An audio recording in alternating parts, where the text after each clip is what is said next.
Stay tuned now for Westchester Eye on the Radio with Peter Moses and John Charan on 1460 WVOX. Welcome, everybody, to Westchester Eye on the Radio. I'm Peter Moses with my co-host, John Charan. The World Series starts tomorrow. Do you have a team that you're rooting for? I do. Are you going to share that with us, or are you going to leave us in suspense? Well, you generally have sometimes a short time to discuss this, so I'll just say that, yes, I'm rooting for the 110-year-old drought. 108-year-old drought. Yes, right, 108, 1906. That's God, you right. can't even do math. Anyway, I'm not sure who I'm rooting for the game of baseball, but that's enough about that. Okay? We have with us today a woman named Ann Toback, and Ann is the executive director of Workmen Circle. And for those of you who, like me, are a member of the tribe, we've all heard of Workmen's Circle, which was created in the early 20th century or late 19th century for mostly Eastern European Jews who were arriving to New York, needed training, needed housing, needed a community, and Workmen's Circle provided that. Over the years, they got involved with housing and education and social themes. And my understanding to this day is that you have the same DNA that you've had since founding. Wow, thank you. That's a good synopsis of what we are, and I've heard of you guys. That's amazing. And you're right. Most American Jews have heard of the Workmen's Circle because we became huge in the 1900s, and we were founded in 1900. Although our founders started coalescing a movement, let's say a few years before. So, and this would have been in the Lower East Side. Yes, it was on the Lower East Side. I mean, some of the stories I've read, they talk about it starting in Ellis Island. Literally, a group of immigrants are on Ellis Island, and in this story, and because I'm not sure how true it was, they were staying there because since I've read this, I've learned that most people didn't stay at Ellis Island more than a 24-hour period. They passed through rather quickly. But this group was there in the late 1800s, and they were called out to scab for a group of dock workers who were striking. So they were taken out of Ellis Island for an evening and asked... Rabble-rousing Jews? Who would have thought, right? And they said, absolutely not. And they connected with these strikers, and then I gather they went back to Ellis Island and organized further. Ultimately, they hit the New York shores, and there was no turning back. Oh, was the organization connected to the amalgamated housing? Or we were. You were? Okay. Sidney Hillman was... the president of the CIO, of the AFL-CIO, predecessor of the AFL-CIO, and he was the president of the Amalgamated Clothing Workers Union. Right. And he inspired something called Amalgamated Bank, which is still the People's Bank today, and we're still quite closely connected with them. They're actually an ethical bank these days, and he also had the foresight to start the amalgamated housing for the people. Again, a place where the people could live.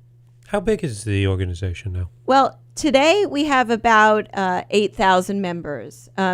We have many more friends. And in our heyday, we were close to 100,000 strong. And that was at the time when the Eastern European immigration was at its height. So in the first part of the 20th century, we went from literally being hundreds of people to tens of thousands in a very short time. We were really doing social media pre-internet. Today, one of the things we're grappling with is how people join organizations. So we touch 30, 40, 50,000 people every year in the different programs we do, but membership is a different story. Well, how big is your membership now? 8,000. 8,000 people. Mm-hmm. And what kind of people join and are members of Workmen's Circle? Well, we have a growing group of families and children. One of our signature programs is a children's school, an after-school program, usually meets on Sundays. So and where is that? Well, there's one here in Westchester. And the one in the JCC on Hudson. Tarrytown, right? Yeah. That meets every other Sunday. So we have a network of 8 after-school or Sunday programs that learn about Jewish culture and social and economic justice activism and celebrate holidays, real communal experience.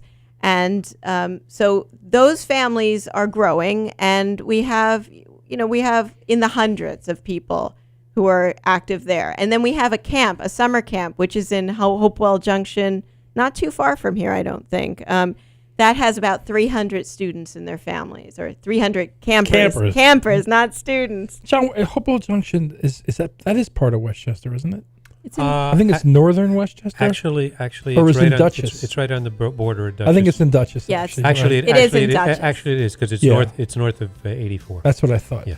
Anyway, we're going to be coming back with our guest, Dan Toback of the Workmen Circle. We're going to learn a little bit more about the educational opportunities available in Westchester County and the ripple effect that Workmen Circle has had for not just Jews, because our organizations oftentimes work with other people as well.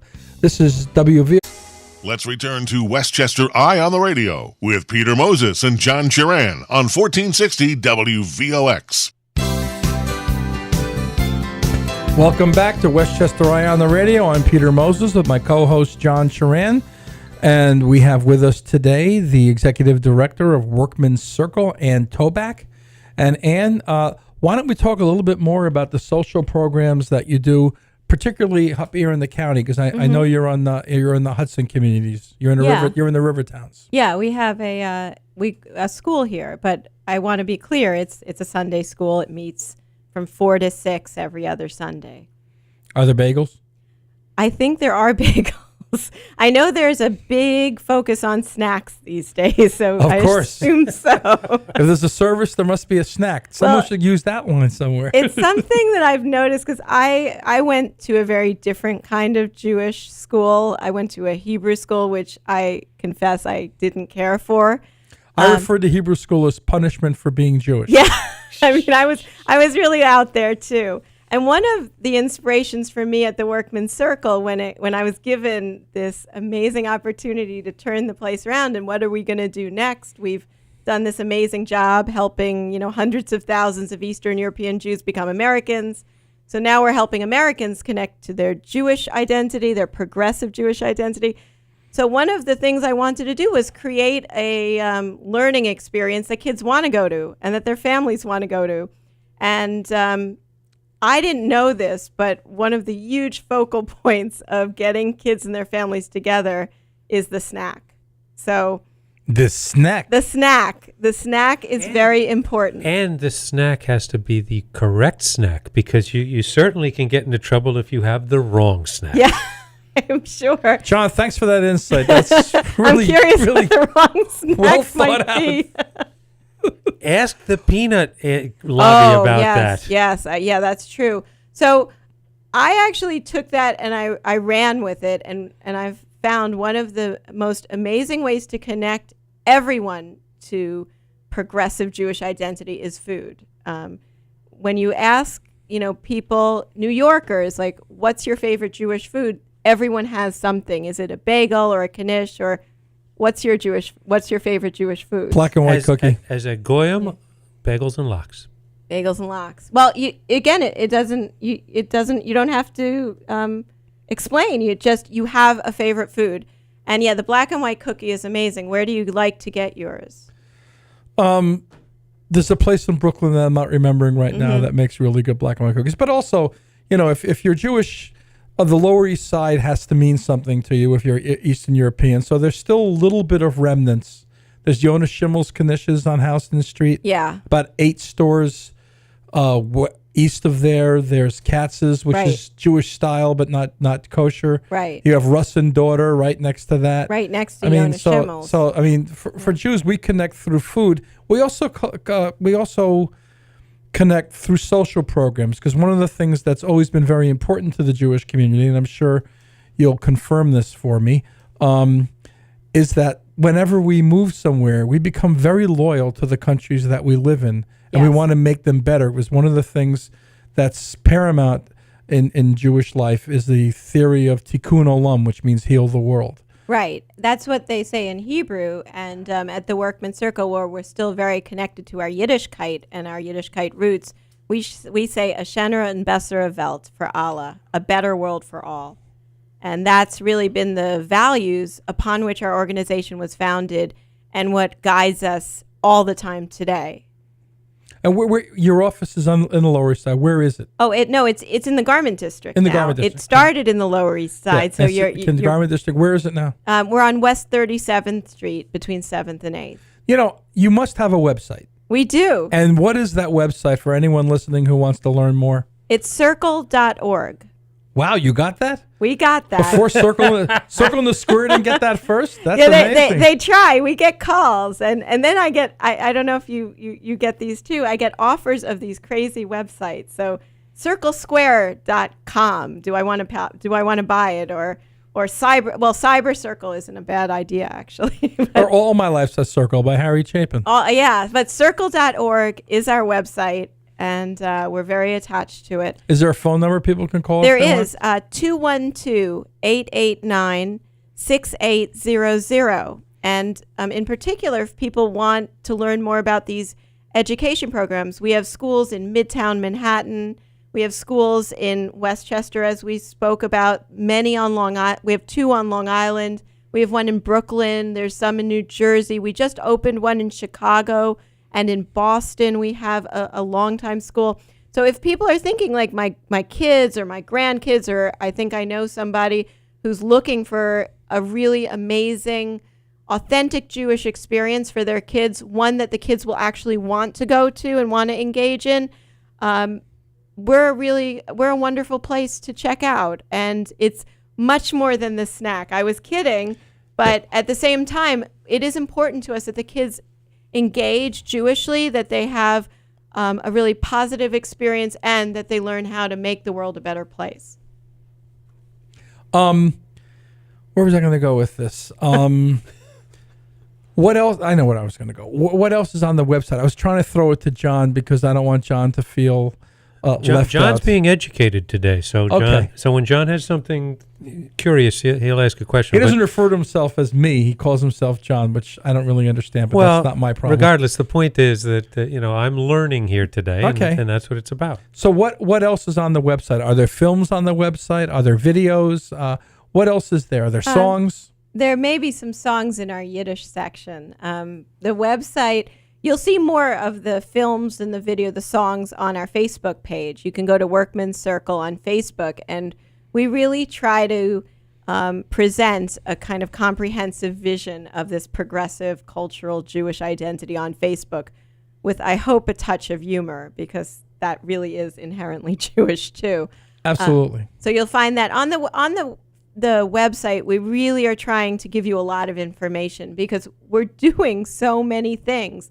The biggest challenge is getting the word out that we do all of these different, we have all sorts of different programs, all connected to a progressive cultural Jewish identity, and we're doing them all we have some really unique opportunities to connect to a Jewish identity. And you don't have to be Jewish to connect with us or enjoy these programs. And we do have a lot of people that are not Jewish who come because they're interested in the language, they're interested in the social justice, they're interested in the food. Well, if you had a golf outing, John would come. Well, we do have a golf outing, John. John, I've got you covered. We have a golf outing. There you go. At Fenway Golf Course. There you go. Oh, that's up here in Westchester. I know. John, you're going to have to go, and I can go as I can go as the caddy. It certainly is a commentator, if not a caddy. That's for sure. There's something for everyone. Mm-hmm.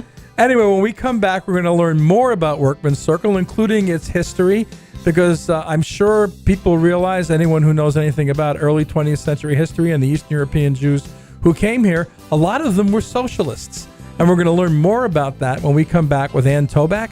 After these words from our sponsors, this is WVOX, WVOX.com, and we are Westchester Eye on the radio. We'll be right back after this break. Let's return to Westchester Eye on the Radio with Peter Moses and John Chiran on 1460 WVOX. Welcome back to Westchester Eye on the Radio, our weekly discussion of issues relating to Westchester and the surrounding area. I'm John Chiran along with Peter Moses, and today our special in-studio guest, Ann Toback. and she's here from Workmen Circle, which is a Jewish-oriented social and cultural organization. And we were talking that it's more than just relating to Jewish culture. It now has expanded and is really focusing much of its efforts on social injustice. Yes, and that actually goes back to that 1900 period when we were formed. I mean, one of the really special pieces of the Workman Circle is that our founders didn't just want to become Americans. They didn't come here escaping from, difficult situations in Eastern Europe, persecution. They came here, they wanted to make a better world for everyone. That Yiddish term of art, the Yiddish term that I just stated, they really lived their values. And it was very important to them to create a community where even as they dealt with the day-to-day challenges of coming to a new country, finding work, that they still lived their values. I mean, that the story about them, not allowing themselves to be made into scabs on a picket line may or may not be true, but for sure, once they hit the United States shores, they were union organizers and they were fighting for workers' rights and economic justice, really from the get-go. Now, there's a specific social program that you're fighting for right now. What's that? That's the Fight for 15 movement. It's very important to us today that we raise wages so that everyone in the United States can experience, can work and experience life. I mean, that you're not a member of the working poor, people who work more than 40 hours a week, but can't make ends meet. Make ends meet. They can't meet their daily needs or their children's daily needs. They can't pay their electric bills, and they have to make choices like, do I buy food this week, or do I pay for my electricity or other just basics of life. So that's what the Fight for 15 is all about. It's about equity, fairness, and we're very much a part of that movement. We've organized a coalition of Jewish organizations in support of the Fight for 15 movement, and we've been working together as a group to forward the movement's goals. And that we have over 50 Jewish organizations as part of that coalition today. Now, you probably have some smaller organization-specific programs that are designed to raise awareness and to raise some funds to help support it. Do you have a list of those that you might be able to go into? Sure. I mean, we do activities. What's really sort of driving us is this idea of teaching people how they can be change makers in the world. So we develop programs that will bring people to us and really take them on this journey of really making social change happen. So I don't mean to get away from your question. It's just there's not a simple answer. We certainly have Fight for 15 activities. For example, we have partnered with the Workers Unite Film Festival, and we have a whole Raise the Wage film series where we show films that talk about what it's like to live in the United States and not earn a living wage. That sort of how people have to basically rely on government support as for just the basics of life, even though they may be working 40, 50 hours a week, but they can't afford health care and they can't afford different pieces of their daily needs. But we also, along with that, we have activities where we actually turn out and try and make the change happen. So you'll find us on the streets at times with partners in the labor movement, with like amazing unions like 1199 and 32BJ marching and demanding worker fairness, demanding that workers both receive a living wage and have the ability to join a union. So we're back on the streets. We were very much a part of this movement with the growing United States labor movement in the 1900s, and now we find ourselves back. Now, it probably helps that Governor Cuomo seems to be in favor of this sort of thing. What are you doing? Are you doing anything in concert to try to move things together. Yes, the United that in New York State we passed the Fight for 15 legislation passed this year. So now all wages are moving toward a $15 minimum, and we worked very closely with the governor's office and with the some major unions, 1199 and 32BJ, and a whole network, a coalition of actors. And I don't mean actors, I mean people acting in support of this critical legislation. Nothing happens in a vacuum, certainly not in New York, but I don't think anywhere. And that's really one of the things we're trying to teach people, that it's really important to both, commit to the long term and to stay the course. I mean, yeah, well, we talk about these programs, and obviously they're extensive. Where do you get the money to make it happen? Well, we fundraise. We fundraise and we fundraise and we fundraise. But we also are very lucky in that we have a legacy in the members we've had for over 100 years, and their legacy partially funds the work we're doing today. And so there's in a sense, we call it a Yerusha, an investment in the organization. That's a heritage fund. We also have dues from people who are members, from the thousands of people who are members. And then we have some generous support, and we're always looking for more. At the end of the year, we're going to celebrate with a benefit on December 1st, where we're honoring two exceptional activists, Ethel Grodzins-Rom and Joe Rome. And they are both activists of the highest caliber. Joe Rome is a climate expert, and he's actually the climate expert who advises the Year of Living Dangerously on Showtime.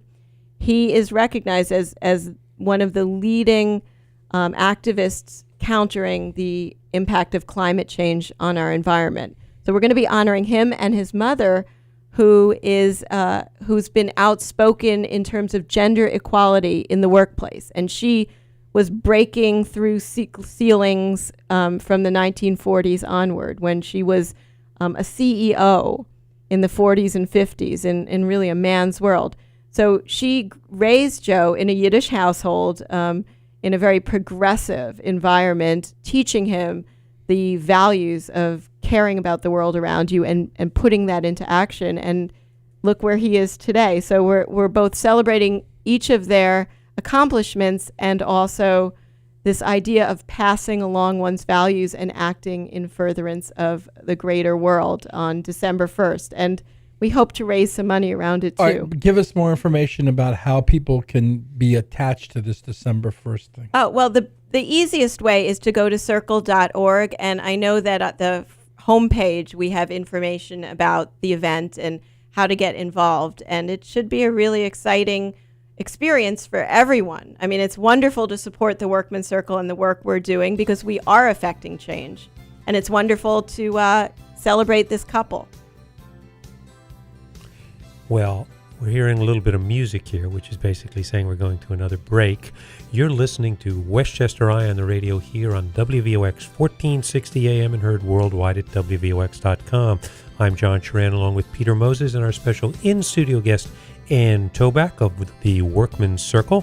We'll be back after this brief break with more talking about social injustice and Jewish cultural heritage right after this, so stay tuned.